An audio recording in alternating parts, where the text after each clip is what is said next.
প্রকাশের পরই অন্তর্জালে ঝড় তুলেছিল ঢালিউড সুপারস্টার শাকিব খান অভিনীত কুরবানি ঈদে সিনেমা তুফানের গান লাগে উড়াধুরা। এরই মধ্যে ইউটিউবে বাংলাদেশের ট্রেন্ডিং তো বটেই, গ্লোবাল ট্রেন্ডিং এ উঠে আসে প্রীতম হাসান ও দেবশ্রীর অন্তরার কণ্ঠে গাওয়া এই গান। এবার লাগে উড়াধুরা শিরোনামের গানটি ছাড়িয়ে গেল আরো বড় এক মাইলফলক।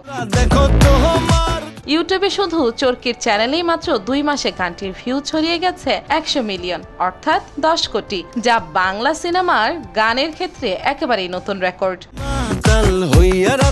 এরই মধ্যে দর্শকরা গান দেখেছেন 10 কোটি বার। ভারতের SVF চ্যানেলে গানটির ভিউ ছাড়ালো 3 কোটি 10 লাখ। এর আগে কনার গাওয়া দুষ্টু কোকিল শিরোনামে গানটি 2টি চ্যানেল মিলিয়ে দ্রুততম সময়ে অর্থাৎ মাত্র 23 দিনে পার করেছিল 10 কোটি ভিউ। তবে এক চ্যানেলে গানটির ভিউ এখন দাঁড়িয়েছে 9 কোটি 40 লাখ।